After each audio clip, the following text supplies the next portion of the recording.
Hi, everyone. You're listening to An Imperfect Leader, the Superintendents and Leadership podcast. I'm Peter Stiepelman, and I am joined with my co-host every week, Jamie Almanzan. Stop laughing. I'm trying to get through our intro. Do you know, I still get people who are like, now who's the other guy? Every week we do this together. We talk for a little bit, and we play the interview, and then we come back and we talk about what we learned. And to the listeners who don't know who I am, I'm the other guy. That's right. And he's the other guy. Hey, this week we had Lee Loving. Yes. A fantastic superintendent, a new superintendent. You know, typically we like to talk to people who have been doing this for some time. It actually was so great to talk to someone who is figuring it out right now and really open and honest about that. And one reflection I didn't write down, actually, I didn't think about this, and that did it have you reflecting on the beginning years of your own superintendency? Yes, absolutely. I can't remember if I put this in there or not, and so I'll just tell the story and then I'll pull it out if I already told it. My first meeting with all of our leaders, so, 150 leaders, something like that, we're back to school, and I'm so excited. I'm so excited to now be their superintendent. I'm going to tell them where we're going. Yeah. Oh my God, I was a moron. I thought to myself, I didn't talk to anyone about it. I should have planned it better. It went flawless in terms of what I had planned because I was so super prepared. What I forgot to do was slow down. I'm like rattling off all our data. I'm talking to them, and then I've got this PowerPoint. I don't share anything with them. I don't give anything to them because I want to show them, you don't need any of these handouts. I've got it all. It's in my head. We're going. I'm sure all those people left and thought, what the hell was that was a show? That was maybe, I don't know, was he trying to impress us? I guess that was kind of impressive, but it was basically like, wow, we went to a show. No, I'll just go back to work. I got advice at one point to say down the road, hey, what if you didn't have that meeting in August and you did it in May? So that way we could process what you just said and then plan all summer so that we can put together some of those pieces that you'd like to see done throughout the rest of the year. Because you just met with us and we've already been planning all summer. Like what? We're all like, I hope he comes and tells us something interesting so that we can begin planning for our faculty meetings next week. So yeah, no, I definitely thought about it. I thought, wow, Lee's really got it together. As much as I'm sure that he feels and gets pushback from his own people internally and externally, we all do as superintendents. We all do in any kind of leadership position. And at the same time, what an idiot I was. So anyway, why don't we do this? Why don't we listen to the conversation and then we're going to come back. Sound good? Yep, of course. Okay, you're listening to An Imperfect Leader, the Superintendents and Leadership podcast. Let us also remind you, you're listening to An Imperfect Leader, the Superintendents and Leadership podcast. Also, if you enjoy this episode and if you've learned something today, please consider following the show or leaving us a 5-star review. This really does help the podcast more than I can say, and it allows us to reach more and more people. And that would just mean the world to us. So thank you so much. Imperfect leaders. Are you facing challenges filling open speech-language pathologist positions within your district? Kind of a silly question because I know you are. MPAT Speech understands the critical need for qualified professionals in your schools. They recognize that communication lies at the heart of academic success, and that's why they're dedicated to helping you bridge the gap by offering expert therapists and innovative telehealth solutions. Don't let open positions hinder your students' success. Partner with MPAT Speech today and ensure every child in your district has access to the speech therapy they deserve. MPAT Speech. EMPATspeech.com. Empowering students, empowering schools. Today on An Imperfect Leader, my guest is Lee Loving, Superintendent of the North Santiam School District in Stayton, Oregon. Lee, welcome to An Imperfect Leader. Thank you. Glad to be here. Lee, it is so nice to meet you. And I have to think that we must have sort of greeted each other in the hallway at Salishan. I was there last year at the Oregon Superintendents meeting. I was presenting on phone-free schools, but I was just so impressed with just the convening of such amazing educators and leaders who are so dedicated to kids. And so I'm so happy that the universe has conspired to put us together again today formally. So that's nice.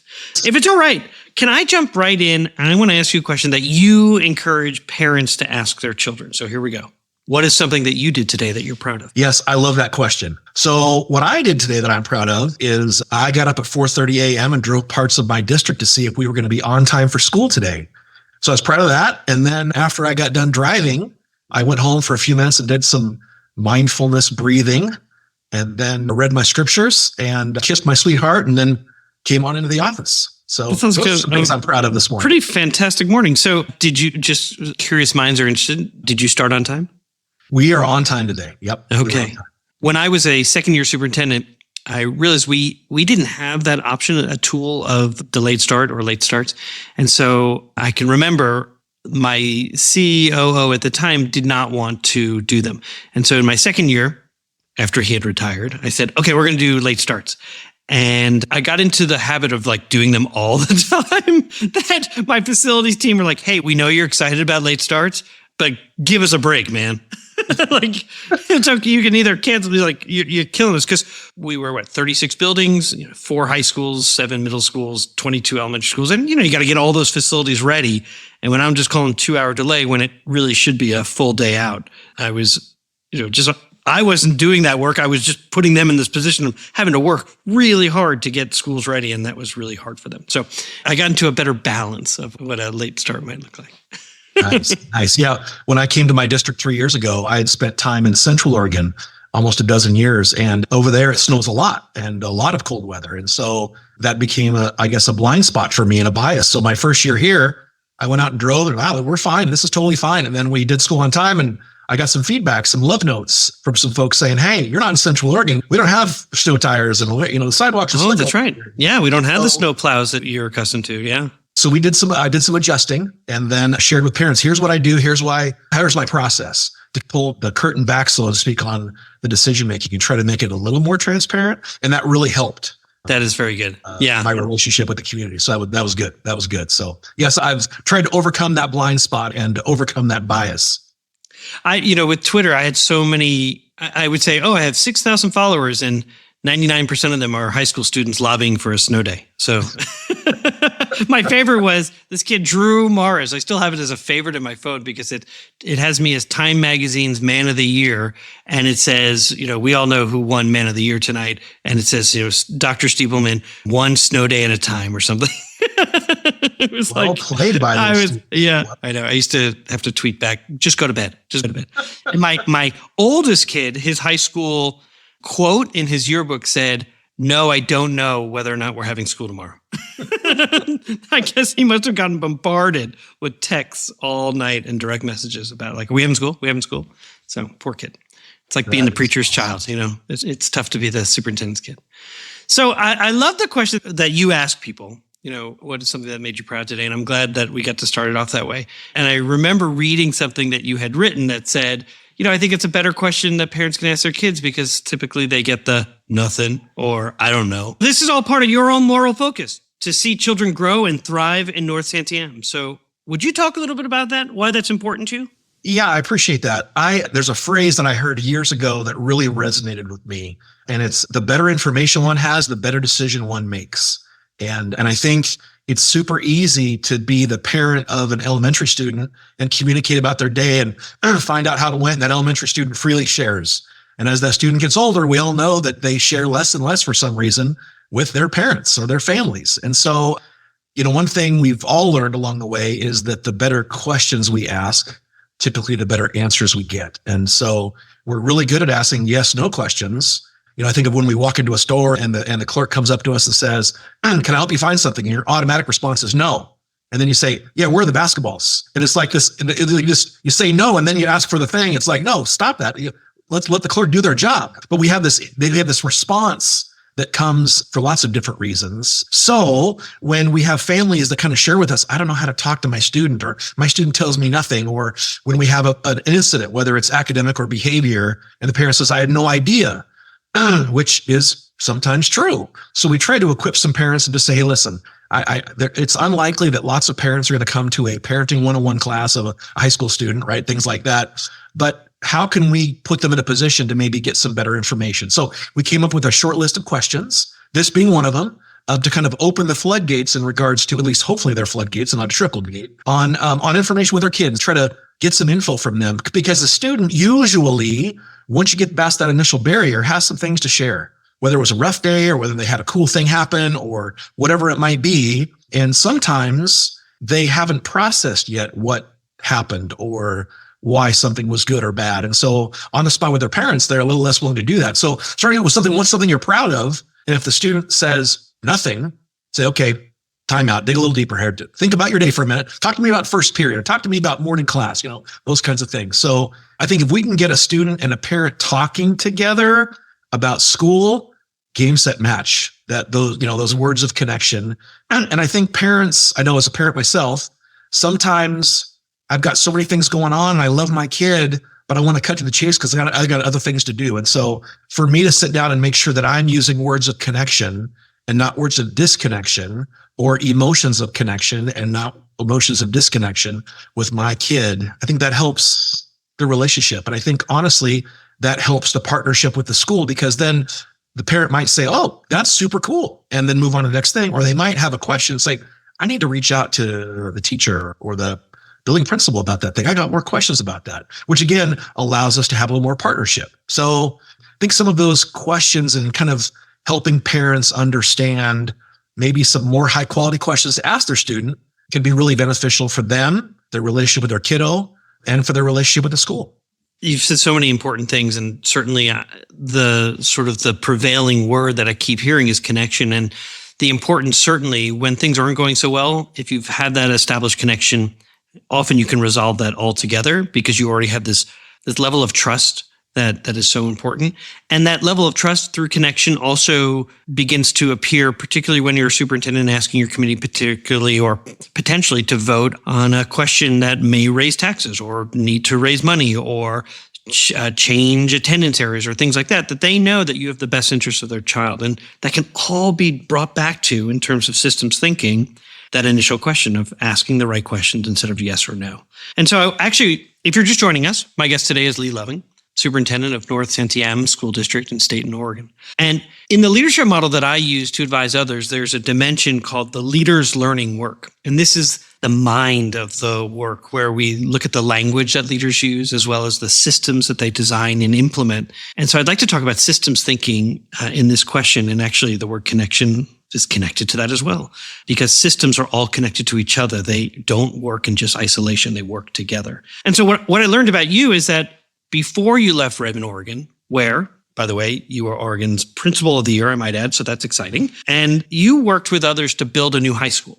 And then so as part of that, I imagine you had to think about the different internal and external systems to do that well. And then you became a new superintendent, the job that you have now, and you inherited a strategic plan that was to span 2019 to 2023. And we started our conversation by talking about snow days. Well, we can both probably relate to the fact that the pandemic was like a snow day on steroids. Like it was an absolute lose proposition. So my question for you is, I guess I'd like to learn a little bit more about the steps that you took or that you are taking in North Santiam to co-create a strategic plan for the children in your care. Yeah, thank you. So as you mentioned, I got the opportunity to open a new high school in Redmond.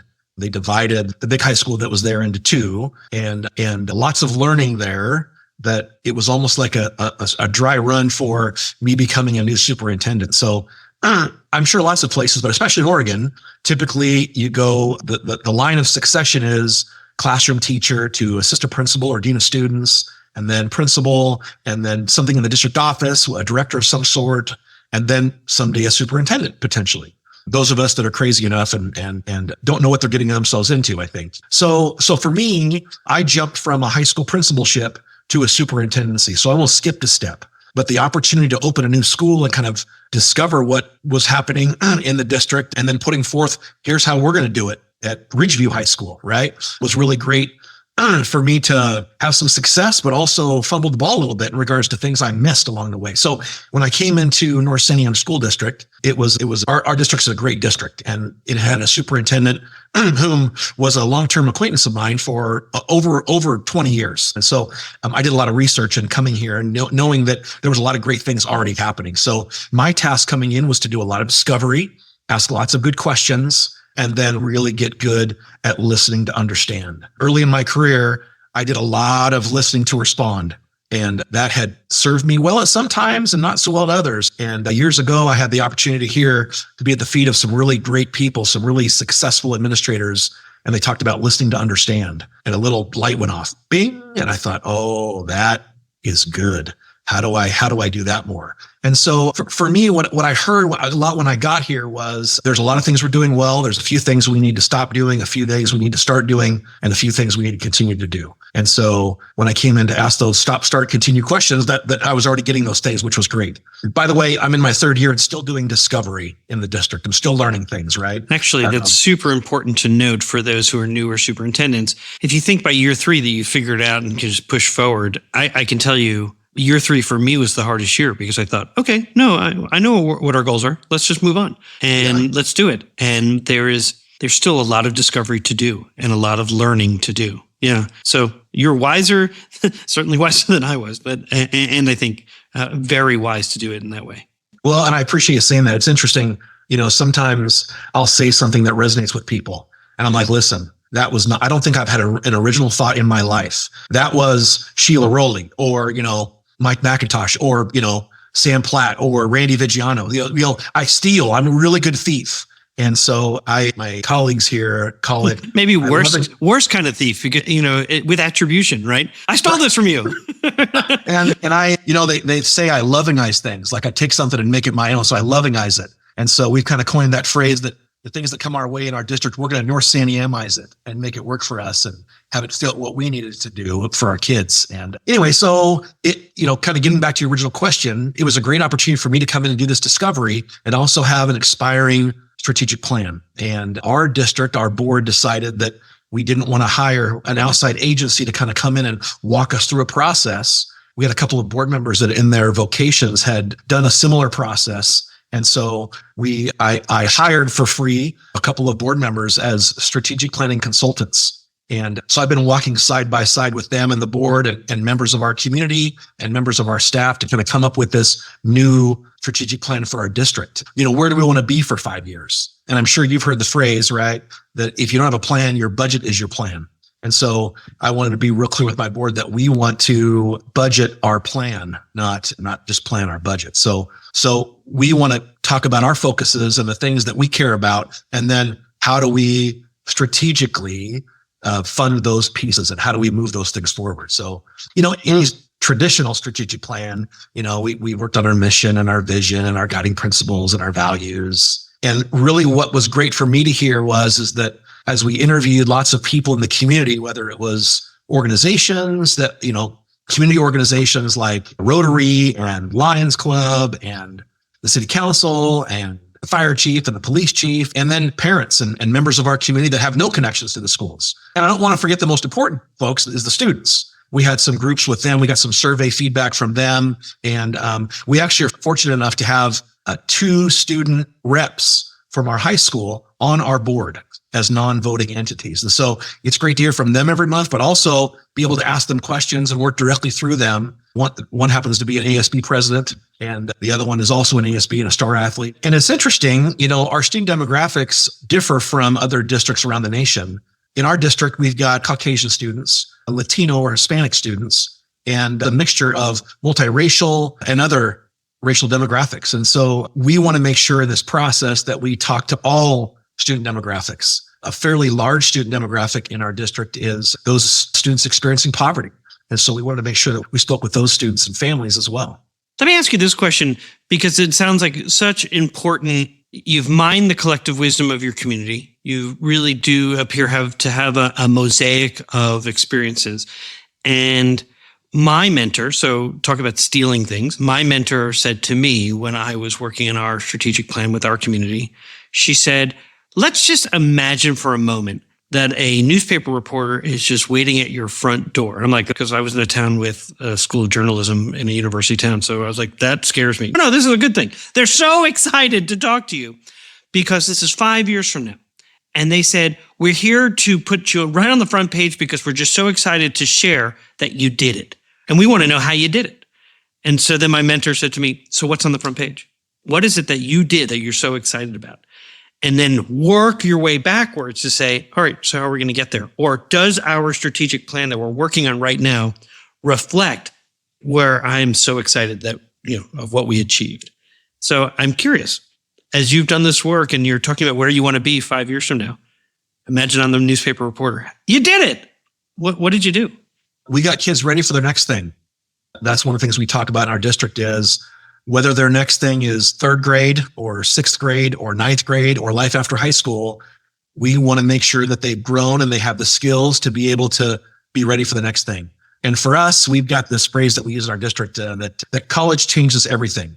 And for us, we've got a big, wide definition of college. We talk about 4-year university. We talk about 2-year university, community college. We talk about trade school. We talk about the military. We're talking about entrepreneurship, right? Starting your own business when you're young. So for us, we want to make sure that kids are ready for their next thing. And so our strategic plan really revolves around that. We're calling it publicly future ready students, right? But it's really kids ready for the next thing. We do that through obviously teaching and learning. We do that through hiring and retaining quality staff. We do that through fiscal stewardship, right? I mean, we have districts around us that have really struggled fiscally. And we've gone through a process where we have been able to be stable and make moves that set us up for long-term stability, which has been really great. So in our district, we're rural. And so we've got 3 cities/communities that we really have students coming from and have schools in. And so, typically a school district might say, we want a thriving community. But we say we want thriving communities because of all these different makeup of our district. And all of those students in those schools come to the high school together. And in this mosaic, to use your previous word, which is awesome. And we're getting kids ready. So to answer your question, kids are ready. They're telling us they're ready. Others are telling us they're ready, whether it's the trade school or the college or the workplace, or they're making successful businesses. Kids are ready. I've got this image of this newspaper reporter who's like writing with their little notebook and like flipping quickly because you were rattling it all off. It's like, it's so exciting. Let me ask you a question that I ask every guest who comes on our program. How does the term an imperfect leader resonate for you? Well, candidly, it gives me hope that can be true and that's okay. I'm sure I'm not alone in someone who has imposter syndrome. I think we all have some sort of imposter syndrome. And candidly, on social media, kept seeing evidence of he doesn't know what he's doing. So I was grateful to get rid of social media. I'm not on social media at all. And that's really helped me with my mental health and also my ability to lead. So for me, the term imperfect leader gives me some hope, helps me feel better about myself, but also reminds me to slow down.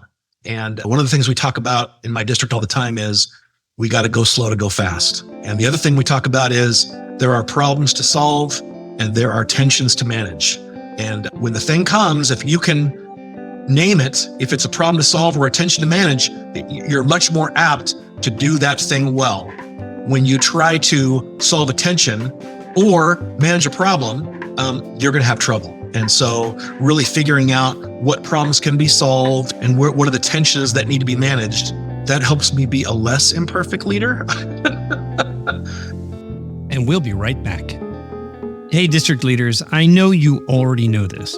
In schools worldwide, cell phones are posing real challenges on student engagement and mental well-being, and I want you to meet Yonder, a proud sponsor of an imperfect leader. And let me share this story from a visit I made to some schools in Silicon Valley.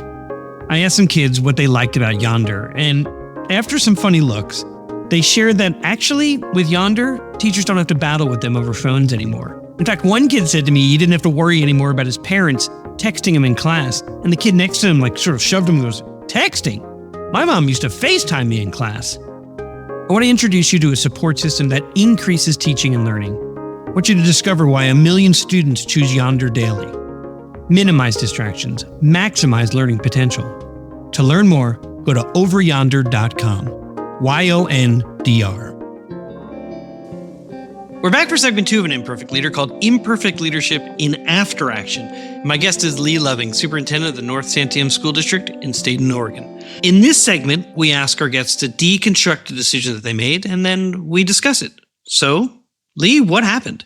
So serving as a high school principal, I think it was my 6th year, my superintendent approached me and said, we need to improve graduation rates. I need you to think creatively and get that done. And I was a little stunned because we had just had the district record graduation rate, this is back in 2018, of almost 85%, which was huge in Oregon. And so I thought through that a little bit. Okay, how do I do that? What does that look like? At the time, that district, the way that they formulated student to teacher ratio was 34-1. So we had a lot of kids in every class. And so I had 2 high school counselors for 950 kids. And so I brought this to my leadership team and said, okay, we got to be creative. We don't have any more FTE to do anything with, but we need to up our graduation rate. What does that look like? To make a short story long, we talked about potentially getting a graduation coach, right? And so how would we do that? And I was thinking one night, and the thought came to me that we had not had a ton of people in our school library. And so I went back and did some research, and over the previous 2 years, less than 3% of the books had been checked out in our library. And so I walked up through there every period for a couple of days, 2 or 3 days, to see how many kids were there. No kids, no teachers, no kids. And went there at lunch, full at lunch. Nobody checked out any books though. So in this beautiful new school, we had this nice big library that nobody was using. And the person that was serving as the librarian was not a certified librarian. They were there because they were good with kids and because they liked books. And so I had what I thought at the time was an awesome idea to take this librarian and make them a graduation coach and put them in the career center. And to do that, I was going to close the high school library. And so guess what I did? I closed the high school library, announced it, moved that person to the career center, and they became an awesome graduation coach. And we went from just under 85% to 88%, then the next year, 89%, the next year, 90%. So it worked. But Peter, I overlooked a few things in closing. Yeah, and we're going to get to what got overlooked. Meanwhile, to my mother-in-law, Margaret Chang, who listens each week, I'm going to say, please get yourself back up off the floor. She was a school librarian and professor of children's literature and is going, where is he? I'm going to go find that guy. Agreed. Well, let's talk about. I love libraries. No, I have no doubt. One of the things that it seems that may have gotten overlooked is there's a center called the Water Center for Systems Thinking. They are an amazing organization, and I have done some work with them as a learner, not in a professional way. And one of the habits of systems thinking that they remind leaders to follow is resist the urge to make an impulsive decision. And this really does seem like it fits into that. So let's ask you, what got overlooked? Well, so I worked with my school leadership team, which was made up of some teachers, and we worked through this for a month and a half and tried to think of all the unintended consequences and didn't do a very good job at that, Peter. And so what got overlooked was, number one, I forgot to tell my superintendent this is how I was going to go about increasing graduation rate numbers. So that was a mistake. He found out after it was reported in the paper, which is not a good place for a superintendent to find out news about his district. No. So I also overlooked, people's romanticism for libraries and how valued libraries are in our society and in our country. There's a ton of value in public libraries and school libraries, and I totally agree with that. And if you were to ask me, if you had this to do over again, would you close the library? I would say absolutely not. One of the major mistakes of my career. So I didn't realize that though, Peter, until I received calls from the local area newspaper and NPR and other affiliates in the Portland area wanting to know, let's talk to the principal who closed the high school library. So, man, you mentioned Portland. I'm thinking the people at Powell's bookstore are like, you're on a list over there. Yeah, I think I'm off the list now, but I'm good. That's good. Yeah, long memories sometimes. Yeah. So let me ask you this then. Okay, so clearly something well overlooked. What did you learn about relationships? Well, I relearned because I think I knew that. I think I knew how important relationships are, especially in a major change like this, which at the time I didn't see it as a major change, but obviously on hindsight, it's a major change for us. And I go back to one of my favorite Dwight Schrute quotes, character from The Office. And and his quote is, I think of what an idiot would do, and then I don't do that thing. And I have used that in a ton of my career. And I really believe this was a super poor decision. And in regards to relationships, I didn't have a relationship with my local library other than going and using my library card and getting books for my kids and I, right? I didn't check in with families and with other colleagues and my superintendent, right? I didn't do those things. And so I didn't leverage the relationships I had built to make a pretty major decision. And again, I pride myself, I think I said it earlier, on going slow to go fast. And I made this big decision in what I thought was slow, 4 weeks, but it was too fast. And I lost sight of the larger picture. And honestly, it impacted negatively some of the relationships that I had. And I became a villain in some people's story. Yeah. Wow. What frustrated you?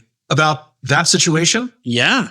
Well, accusations instead of questions. And, People drew conclusions the big thing about was you. Close the library. And they didn't ask me, so did you create another modality by which kids could check out books? And did you create a space where kids can be and study, or teachers go to learn research techniques? And so all those things were, all the research techniques were being handled in classes by teachers because we didn't have a certified librarian. I moved a bunch of books to the Career Center that had a bunch of shelves on them so books could be checked out by our former librarian, who was then the graduation coach in that space. And so there were some pieces there that I had in my brain kind of said, this is going to work because, and then people didn't come and ask me thoughtful questions. They were just angry and understandably so. Right. In the absence of some information, they will write their own scripts, and they were not charitable scripts. Well, and honestly, the other big frustration for me was realizing my own tunnel vision and seeing the outcome I wanted to get, that I thought I needed to get, that I thought it was being demanded of me, and not doing it in a way that was good for the community. So I was frustrated with myself and have since had lots of conversations with myself on how do I make sure I don't do that again. Well, I think that's my last question is, in the end, what was something that was good that came out of this situation? So a real lesson learned. Yeah, a real lesson learned. I think really checking in with your colleagues. Hey, I've got this idea, this thinking. What am I missing? Or sitting down and having a conversation with folks that are impacted by that. And also not surprising your superintendent. Don't surprise your superintendent people. Don't surprise your superintendent. Well, that leads to a question that I sometimes don't have time to ask. I think in this case, it's a really important one, particularly because you are still early in your career as a superintendent. What advice would you give to an aspiring leader? Yeah, that's a great question. I guess just to kind of hit on a few things, if you're going to be a superintendent, you've got to be a great listener, and you've got to involve more people than you probably are comfortable with in the decision-making process. And I think you've got to make sure that as you share with people your vision and as you ask questions, that you are absolutely strategic and intentional about using words of connection, not words of disconnection. And the other thing I think for me that's really helped me in my career, and again, I stole this from different people, was really to make sure in relationships with whomever, whether it's someone that is a direct report to you or teachers in your schools or parents or students, there has to be a balance of love and expectation. If there's too much love and not enough expectation, we got trouble. If there's too little love and not enough expectation, we've got trouble. And so really kind of balancing that, what does that look like? That balance of love and expectation to get to the outcomes that students need us to help them get to. How do we get them ready? What does that look like? And again, I think, something I said earlier also is becoming an expert question asker. That's huge as a school administrator, but also as a teacher and as a student. That's one of the things we're really trying to, our two focuses here for students are become expert question askers, and how do we get students to be more curious about things? And I think curiosity creates questions. And then as a leader, as an aspiring leader, continuing to develop ourselves. And in my third year as superintendent now, I figured out over time what makes me happy. And you can learn a lot about something that makes you happy. And I will never say that I would do this job free of charge, because I don't know if that's true for anybody. But I really love coming to work every day. I really love coming to school. I really love being in classrooms and helping adults and kids get ready for the next thing. Well, you're certainly living your surname. Lee Loving, I want to thank you so much for coming on to our program today. There are a couple of things that I took away as I think about ending here today, which is certainly connection. You said that a number of times at the beginning, and that's been a sort of a theme that you've stitched throughout the entire conversation. And having that intentional connection with others. And the fact that your headline, I really do believe in 5 years, is going to say, future ready students go here. And so I just want to thank you so much for giving me time and trusting us with your story. And thanks again. Best of luck to you. Thanks, Peter. Really appreciate the opportunity to talk. We are back.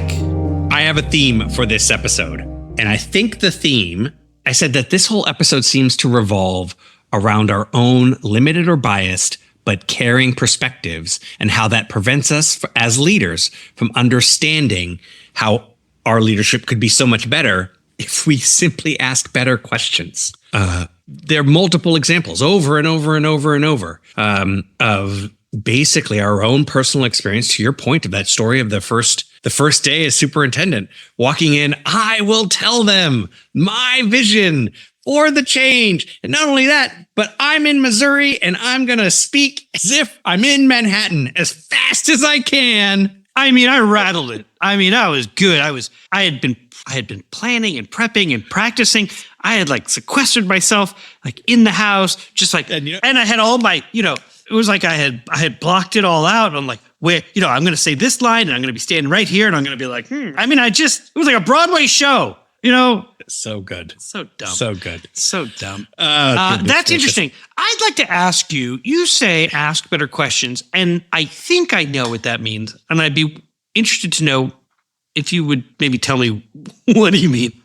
Can I share first a quote from Lee that I think is actually a pretty good example of this? Please. Yes. He said, it was toward the beginning of it, and he said, one thing we've learned along the way, this is as a superintendent, is that the better questions we ask, typically the better answers we get. So we came up with a short list of questions to students. What's something you're proud of? And if the student says nothing, then you take a time out and dig a little deeper.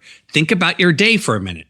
Talk to me about your first period. What were you proud of there? Talk to me about your morning class.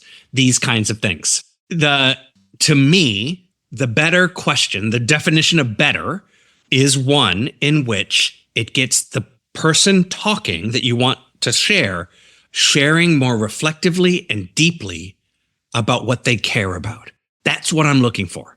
I'm looking to get them to be more them as much as possible. It's my favorite, easily my favorite thing. Why I love your stories, Peter, that last story, is I love when you're you. I think it's so cool. This is what I think is so cool about everybody. I chase it down like it's an addiction. You know what I think? It's why when sometimes you'll come on and say, I'm disappointed by this guest, not because they're not impressive, but because it seems as if they have maintained one additional layer of protection in terms of they were too guarded. They didn't reveal their true self. And you were able to peel away to some extent, and sometimes they reveal themselves a little bit, and then they're like, "Ooh, nope." Yeah, and you can understand why. Yeah, I think so. Yeah, I think we all do that to some degree. But this Lee Loving shared some things that I thought were just really special, and just one of the reasons why I think he's a special leader. You wanted to say, I love this guy. And then you're like, loving love. Yeah, I know you wanted to. So let's talk about his after action review, because I thought it was a great example of lesson learned. Totally. My favorite part of that whole after action review, though, was, what is it, your mother-in-law's response? Oh, she's going to kill me when she's like, oh, Peter. Now she listens to it. She's going to go, I don't sound like that. Sorry, Margaret. Oh, goodness gracious. So good. But I had the same response when he's like, well, it doesn't look like anybody's using it. Let's close it. That's efficient. It's the same, like efficiency without clarity of impact. You got a positive outcome on the back end, but the closing of a space that had meaning different than what you thought it meant, that was clear. We should probably mention, I don't know if this is to Lee's, I think it's to Lee's credit, what's happening to libraries now? Oh, well, that's interesting. I don't know if you've seen your inbox. I sent you an email maybe 15 minutes ago. I did read that email. And that was horrifying to think that the Department of Defense, the education authority for them, that probably manages about 50,000 students all over the world at military schools, or the schools that are supervised and administered by the Department of Defense, telling them to, pull out anything that has anything to do with women's studies and gender studies. And I can't even put words to how horrified I am by this idea that Leonardo da Vinci's poster can stay up. Like that's simple. horrifying. I'll oversimplify it. To me, it sounded like they had decided to take down or pull out acknowledgments or historical markers of where women contributed. Susan B. Anthony was pulled out. And she was, like, you look at her, a fairly conservative person. Yes. And that is frightening to me. Extremely frightening. And the 8th grade student that stood up and said, oh, no, we're not doing that. I know. I may have to send it to our previous guest, Earl Franks, to say, see, middle school kid leading a protest. Yeah. I really, it's not as if was clairvoyant. You don't really need to think that deeply to think they're going to be processed and students are going to lead the way. And we better follow. We better be brave enough to support students. Like, that's the thing. That's what the fear just driving us so clear. I loved his after action review, though, in that, his own, like, well, I did a study. I went up there, for a week, four times. And yep, we're going to, that makes sense. Can I tell you a story? Yeah, please. So here we have Lee Loving talking about the unintended consequence of a decision. And I want to tell a very brief story about a guy named Nate Levinson. He was a former superintendent in the Boston area. He was on the podcast, I don't know, season 1, I think. And he's hired, his board tells him, there's a real problem with the crossing guards. So if we're hiring you, we want you to do something about the crossing guards. He's like, okay, well, I'll go, find out what's going on. So he goes and he hires this firm to come and look at the crossing guards, because what the board had told him was, hey, the crossing guards, they don't come out when it rains. They won't get out of their car when it snows. They won't even show up at the most dangerous crosswalk. So, why are we spending this money on them? And so he hires this firm. Actually, it was a donated firm.